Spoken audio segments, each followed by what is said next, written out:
Hello बच्चों, let's see the question which says that which of the following has zero dipole moment. So इस question के लिए जो हमारा यहाँ पे की कॉन्सेप्ट लगेगा वो ये होगा कि हम सबका हमें स्ट्रक्चर पता होना चाहिए, तभी हम इसका डाइपोल मोमेंट बता पाएंगे।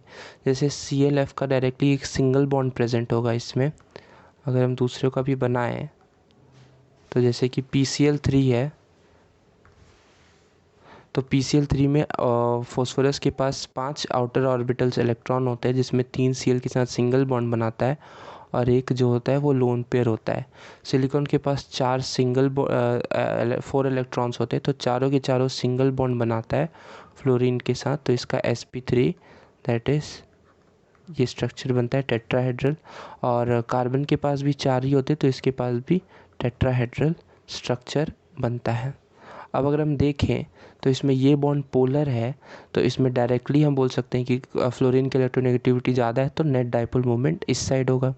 ना कभी भी लोन पेयर आता है तो लोन पेयर का वेरी हाई डाइपोल मोमेंट होता है, वेरी हाई डाइपोल मोमेंट होता है, डाइपोल मोमेंट होता है। तो क्लोरीन जो है वो इस साइड इलेक्ट्रॉन पुल करेगा और लोन पेयर जो वो इस साइड होता है। तो अब लोन पेयर का क्योंकि बहुत ज़्यादा डाइपोल मोमेंट है, लोन पेयर का बहुत ही ज़्यादा डाइपोल मोमेंट है, तो इसका नेट डाइपोल मोमेंट इस साइड अपर साइड आएगा ना। अगर हम सिलिकॉन के साइड देखें तो इसका जो होगा, क्योंकि चारों साइड सेम डाइपोल मोमेंट है और सारे के सारे सेम एंगल पे बनेंगे, तो जो इसका नेट डाइपोल मोमेंट, क्योंकि बॉन्ड पोलर्स हैं पर चारों के चारों अलग अलग डायरेक्शन में और सेम एंगल पे बनेंगे, तो इसका जो नेट डाइपोल मोमेंट आएगा वो आपका ज़ीरो आ जाएगा।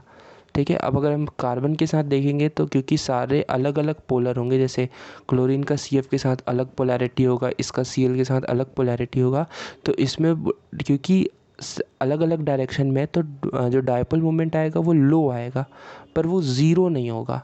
तो अगर हम ऑप्शंस देखें तो हमारा SF4 का ज़ीरो आ रहा था, क्योंकि सारे के सारे सेम पोलैरिटी के थे और सारे सेम एंगल पे थे, तो इसका जो नेट डाइपोल मोमेंट आएगा ज़ीरो। तो अगर हम ऑप्शंस देखें तो थर्ड ऑप्शन होगा इसका correct answer of the question, that is ClF4। Hope you understood it well and best of luck.